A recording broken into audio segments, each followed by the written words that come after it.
Welcome to my YouTube channel. आज के इस वीडियो में मैं आपको बताऊंगा कि जावा के अंदर एसआईबी क्या होता है।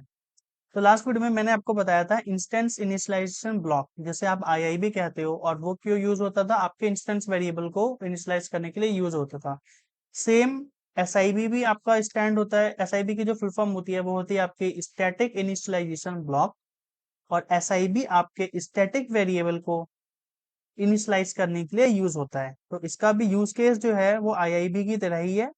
जितने भी स्टैटिक वेरिएबल्स हैं आप अपने प्रोग्राम में यूज करने वाले हो, आप उनको एक जगह पे इनिशियलाइज करा लो, ताकि आपकी जो कोड की जो रीडेबिलिटी है वो बेटर हो, आपका कोड जो है वो ज्यादा अच्छा कहलाए। ठीक है, तो सेम यूज केस है आपका एसआईबी का भी। तो एसआईबी को कैसे डिक्लेयर करते हैं? Same, inside the class but outside all method आप अपने एसआईबी को डिक्लेयर करते हो। और एसआईबी को डिक्लेयर करने के लिए कैसे करेंगे? हम लिखेंगे सबसे पहले स्टैटिक और दो कर्ली ब्रेसेस। बस ये आपका बन गया एसआईबी। अब आपने यहाँ पे जो भी कोई वेरिएबल डिफाइन किया, लेट्स सपोज स्टैटिक इंट आई, और अब आप इस वेरिएबल को यहाँ पे इसके अंदर इनिशियलाइज करा लो। आपने बाहर इसको डिक्लेयर किया, आपने इसको अंदर इसको इनिशियलाइज करा लिया। तो ये होता है आपका स्टैटिक इनिशियलाइजेशन ब्लॉक एसआईबी। अच्छा, क्या मैं इसके अंदर इंस्टेंस वेरिएबल को इनिशियलाइज करा सकता हूँ? चलिए करा के देखते हैं। मेरे हिसाब से तो नहीं कर सकते। आपका क्या आंसर आप सोच के रखो। सो इंट पी, सो मैंने लिख दिया यहाँ पे p इक्वल टू 1। तब आप देखो यहाँ पे एरर दे रहा है आपको। क्या दे रहा है? Can't make static reference to the non static field p। इसका रीजन, क्योंकि आप जो है स्टैटिक इनिशियलाइजेशन ब्लॉक के अंदर आप अपने इंस्टेंस वेरिएबल को इनिशियलाइज नहीं करा सकते। ठीक है, इसलिए जो है ये आपको एरर दे रहा है। तो हमने यहाँ से दो चीजें देखी। एसआईबी अगर मेरे को डिक्लेयर करना है तो मैं अपने क्लास के अंदर बट आउटसाइड ऑल मेथड में लिखूंगा सबसे पहले स्टैटिक कीवर्ड, फिर दो कर्ली ब्रेसेस लिख दूंगा। तो ये मेरा एसआईबी ऐसे डिक्लेयर होगा। एसआईबी की फुल फॉर्म हो गई मेरी स्टैटिक इनिशियलाइजेशन ब्लॉक। एसआईबी मेरा यूज होता है स्टैटिक वेरिएबल को इनिशियलाइज कराने के लिए, जो भी मैं अपने through out the program use करने वाला हूँ। ठीक है, तो वो हमने यहाँ पे ये तीन चीजें देखी। अच्छा, क्या मेरा एसआईबी जो है वो भी मेरा ऑब्जेक्ट क्रिएशन से एग्जीक्यूट होता है? इसका आंसर है नहीं। एसआईबी को चलाने के लिए आपको कोई भी ऑब्जेक्ट क्रिएशन करने की जरूरत नहीं है, क्योंकि ये स्टैटिक है। तो जैसे ही आप अपने प्रोग्राम को रन करोगे ये ऑटोमेटिक रन हो जाएगा, भले ही आप ऑब्जेक्ट बनाओ या ना बनाओ, इसको कोई मतलब नहीं है ऑब्जेक्ट से। आप जैसे अपना प्रोग्राम चलाओगे वैसे ही चल जाएगा। तो चलिए काम करते हैं, इसको प्रूफ करने के लिए इसके अंदर एक सिस आउट स्टेटमेंट डालते हैं, और यहाँ पे लिखते हैं फ्रॉम एस आई बी। ठीक है, और अब देखो मैंने यहाँ पे कोई ऑब्जेक्ट नहीं बना रखा। चलिए मैं बस प्रोग्राम को रन कर देता हूँ। देखो यहाँ पे आपको चल गया फ्रॉम एस आई बी। मतलब इससे हमने देखा कि एस आई बी जो होता है तुरंत चल जाएगा जैसे ही आपने अपना प्रोग्राम रन किया। ठीक है, एस आई बी को चलने के लिए किसी भी ऑब्जेक्ट क्रिएशन की जरूरत नहीं होती, वो डायरेक्ट चलता है। एक चीज और, क्या ये मेरा मेन मेथड से पहले चलता है, मेन मेथड के बाद चलेगा? सोच के बताओ। अभी तक तो मैंने आपको यही बताया कि जावा में सबसे पहले आपका मेन मेथड चलता है। क्या एसआईबी मेरा मेन मेथड से पहले चलता है बाद में चलेगा? इसका रीजन ये है, इसका जो सॉरी इसका आंसर ये है कि जब भी आप अपने प्रोग्राम को रन करोगे तो सबसे पहले एसआईबी चलेगा, फिर आपका मेन मेथड चलेगा। कैसे? तो चलिए यहाँ पे एक सिस आउट डाल देते हैं और देख लेते हैं इस चीज को। फ्रॉम मेन मेथड यहाँ पे लिख दिया मैंने। अब मैं अपने प्रोग्राम को रन करता हूँ, तो देखो क्या प्रिंट हुआ सबसे पहले आपका from SIB from main method. ठीक है, चलिए काम करते हैं, इस 100 को भी हटा देते हैं। आप सोच रहे हो कि ऐसा सिस आउट जो है सेकंड नंबर पे लिखा है इस वजह से आ रहा है। अब चला के देखते हैं। अभी देखो आपका from SIB from main method है, मतलब इससे ये हुआ कि एसआईबी मेरा मेन मेथड से भी पहले चलता है। ठीक है, तो इस चीज को आप हमेशा याद रखना। अब हम एसआईबी के साथ आईआईबी के कुछ एग्जांपल्स देखते हैं और देखते हैं कि क्या कैसे चलेगा सबसे पहले। तो ये तो हुआ आपका एसआईबी। यहाँ पे हमने डिक्लेयर करा दिया एक आईआईबी, ये हो गया आपका आईआईबी। ठीक है, अब हम यहाँ पे इसके अंदर लिख देते हैं आईआईबी। ठीक, इसके बाद अब हम यहाँ पे एक कंस्ट्रक्टर बना लेते हैं अपने क्लास का। और हम यहाँ पे लिख लेते हैं फ्रॉम कंस्ट्रक्टर। ठीक, इसके बाद हम यहाँ पे एक मेथड बना लेते हैं, एक पब्लिक स्टैटिक, चलो एक स्टैटिक टाइप का भी मेथड बना लेते हैं, public static void test one. और यहाँ पे हम इसके अंदर लिख देते हैं फ्रॉम टेस्ट वन। अब इसके बाद हम एक इंस्टेंस मेथड भी बना लेते हैं, इसके अंदर आपकी सारी चीजें कवर हो जाएंगी। पब्लिक वॉइड टेस्ट, यहाँ पे सिस आउट स्टेटमेंट लगाते हैं, हमें यहाँ पे लिखते हैं from test method, instance method लिख देता हूँ यहाँ पे, और यहाँ पे लिख देते हैं स्टैटिक मेथड। ठीक है, अब यहाँ पे हमने ये लिख दिया यहाँ पे मेन मेथड, और आप यहाँ पे ऑब्जेक्ट क्रिएशन कर दो, object creation app equal to new app one. अभी के लिए समझाने के लिए अभी काम करते हैं, अभी मैं इस स्टैटिक मेथड को हटा देता हूँ फिलहाल के लिए। ठीक है, इसका रीजन अभी मैं आपको आगे बताऊंगा कि मैंने क्यों हटाया।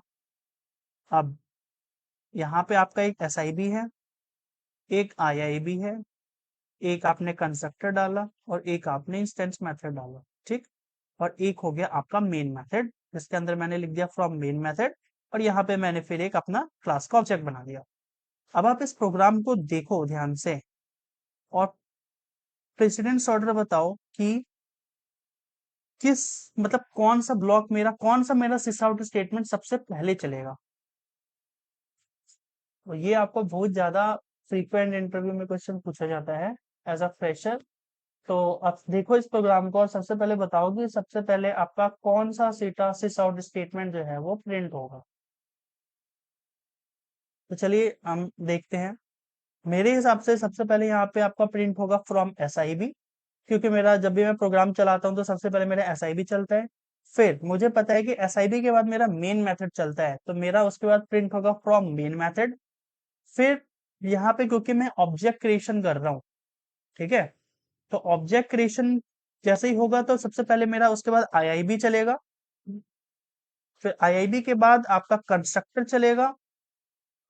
मेथड तो आपका भी यहाँ पे नहीं चलेगा, क्यों? क्योंकि आपने यहाँ पे इसकी कॉलिंग नहीं लगा रखी, तो चलिए इसकी कॉलिंग लगा देते हैं, ऐप डॉट टेस्ट। उसके अब कंस्ट्रक्टर के बाद आपका मेथड चल जाएगा। तो कुछ इस तरह से प्रिंट होगा from SIB, from main method, IIB, from constructor, from test method, instance method, ये आपका प्रिंट होगा।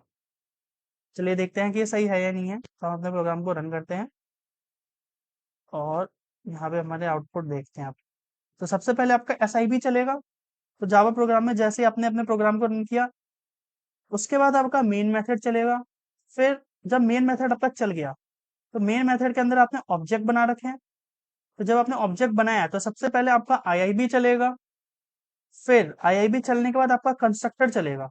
खुद से ही, क्योंकि जैसे ही आप ऑब्जेक्ट क्रिएशन करोगे वैसे ही आपका IIB और कंस्ट्रक्टर खुद चल जाएगा। उसके बाद अब आपने जावा देखेगा कि यहाँ पे लाइन नंबर 32 पे आपने एक मेथड को कॉलिंग लगा रखी है, टेस्ट मेथड को, तो वो आपको टेस्ट मेथड को एग्जीक्यूट करेगा।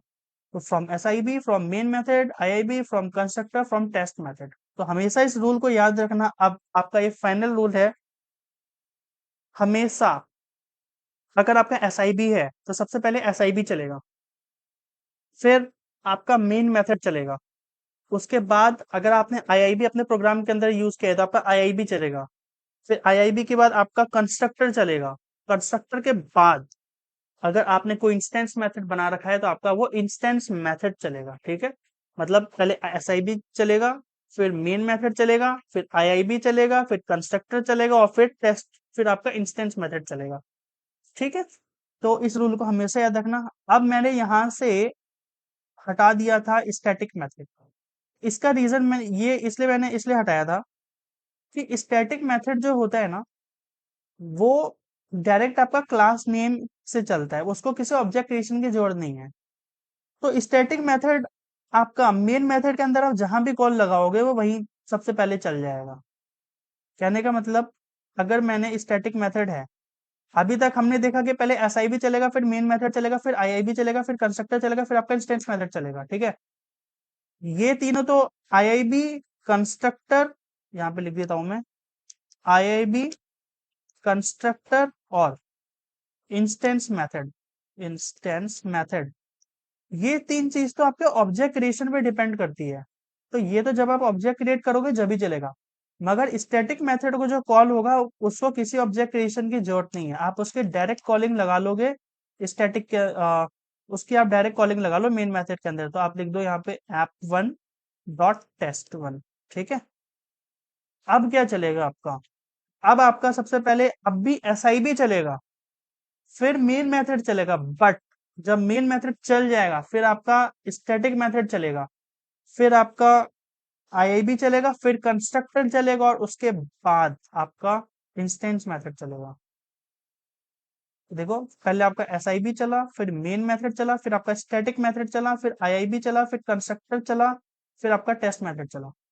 तो ये मैंने जो है स्टार्टिंग में इसलिए हटाया ताकि कंफ्यूजन ना हो। देखो अगर मैं इस स्टैटिक मेथड की बात ना करूं, अगर मैं इस स्टैटिक मेथड को अभी के लिए हटा दूं, तो मेरा ये रूल फिक्स है, ये फिक्स है बिल्कुल कि मेरा पहले SIB चलेगा, फिर मेन मेथड चलेगा, फिर IIB चलेगा, फिर कंस्ट्रक्टर चलेगा, फिर आपका इंस्टेंस मेथड चलेगा। बट जब मैं स्टैटिक मेथड की वो जब मैं स्टैटिक मेथड को भी इसके अंदर इन्वॉल्व कर दूं, तो वो आपके कॉलिंग स्टेटमेंट पे डिपेंड करेगी कि वो आपने ऑब्जेक्ट क्रिएशन से पहले लगाया है ऑब्जेक्ट क्रिएशन के बाद लगाया है। अगर आपने स्टैटिक मेथड की कॉलिंग जो है वो अपने ऑब्जेक्ट क्रिएशन से पहले लगाया है, तो आपका IIB से भी पहले आपका स्टैटिक मेथड चल जाएगा। बट अगर आपने इसकी कॉलिंग यहाँ पे सबसे लास्ट में लगाई है, तो आपका स्टैटिक मेथड जो होगा वो आपका हमेशा लास्ट में ही एग्जीक्यूट करेगा, ठीक है। तो जब भी आपसे पूछे कि जावा में SIB, IIB, main method, static, instance method और कंस्ट्रक्टर की प्रेफरेंस बताओ, तो आपको कहना है कि सबसे पहले IIB चले, सॉरी सब आपको ये कहना है कि सबसे पहले आपका SIB चलेगा, फिर आपका मेन मेथड चलेगा, ठीक है, फिर आपका IIB चलेगा, फिर कंस्ट्रक्टर चलेगा, फिर टेस्ट मेथड चलेगा। दोबारा बताता हूँ, पहले आपका SIB चलेगा, फिर मेन मेथड चलेगा, फिर IIB चलेगा, फिर कंस्ट्रक्टर चलेगा, फिर आपका इंस्टेंस मेथड चलेगा। बट स्टैटिक मेथड जो होगा वो आपका मेन मेथड के बाद ही एग्जीक्यूट करेगा, बट देन वो आपके कॉलिंग स्टेटमेंट पे डिपेंड करेगा कि आपने उसे ऑब्जेक्ट क्रिएशन से पहले लगाया या बाद में लगाया है। अगर ऑब्जेक्ट क्रिएशन से पहले लगाया है तो वो IIB से पहले चल जाएगा, और अगर ऑब्जेक्ट क्रिएशन के बाद लगाया है तो वो IIB कंस्ट्रक्टर के बाद एग्जीक्यूट होगा, ठीक है। आई होप मैं यहाँ तक क्लियर होगा। एक फाइनल समरी करके बताता हूँ, पहले SIB चलेगा, फिर मेन मेथड चलेगा, फिर IIB चलेगा, फिर कंस्ट्रक्टर चलेगा, फिर आपका टेस्ट मेथड चलेगा, ठीक है। बट स्टैटिक मेथड का जो एग्जीक्यूशन होगा वो उसके कॉलिंग स्टेटमेंट पे डिपेंड करेगा कि वो आपने ऑब्जेक्ट क्रिएशन से पहले लगाई है या बाद में लगाई है। अगर ऑब्जेक्ट क्रिएशन से पहले लगाई है तो आपका वो IIB, कंस्ट्रक्टर और टेस्ट मेथड, इंस्टेंस मेथड से पहले ही चलेगा। बट अगर आपने वो जो स्टैटिक मेथड की कॉलिंग है वो आपने बाद में लगाई है ऑब्जेक्ट क्रिएशन के और इंस्टेंस मेथड के कॉलिंग के बाद लगाई है, तो आपका वो जो स्टैटिक मेथड है वो आपका हमेशा लास्ट में एग्जीक्यूट करेगा, ठीक है। तो आप इस फ्लो को हमेशा याद रखना, क्योंकि ये बहुत ज्यादा फ्रीक्वेंट पूछा जाता है। नॉर्मली आप स्टैटिक के साथ मत, आप स्टैटिक का आपको कहना ही नहीं है। अगर आपसे इंटरव्यू पूछे कि स्टैटिक मेथड का कैसे चलेगा, तो आपको बोलना है कि स्टैटिक मेथड की कॉलिंग जो होगी वो उसके कॉलिंग स्टेटमेंट पर डिपेंड करेगी। अगर ऑब्जेक्ट क्रिएशन से पहले लगाया है तो वो IIB कंस्ट्रक्टर से भी पहले चलेगा, और अगर जो है अगर ऑब्जेक्ट क्रिएशन के बाद लगाई है तो IIB कंस्ट्रक्टर के बाद मेरा स्टैटिक मेथड कॉल होगा। बट अगर मैं स्टैटिक मेथड की बात ना करूं, अगर मैं उसको साइड रख दूं, तो मेरा SIB चलेगा, फिर मेन मेथड चलेगा, फिर IIB चलेगा, फिर कंस्ट्रक्टर चलेगा, फिर आपका इंस्टेंस मेथड चलेगा, ठीक है। तो जावा में सबसे पहले मेन मेथड से भी पहले आपका SIB कॉल होता है, फिर ही आपका मेन मेथड कॉल होता है। तो आई होप मैं यहाँ तक क्लियर होऊंगा। अगर आपको इस वीडियो के रिगार्डिंग कोई भी डाउट है तो आप कमेंट सेक्शन में पूछ लो, मेरे को जैसे होगा मैं आपको जरूर रिप्लाई करूंगा। सो इस वीडियो में इतना ही। नेक्स्ट वीडियो में आपको बताऊंगा कि दिस कीवर्ड क्या होता है जावा के अंदर और आप कैसे उसे यूज करते हो। Thank you.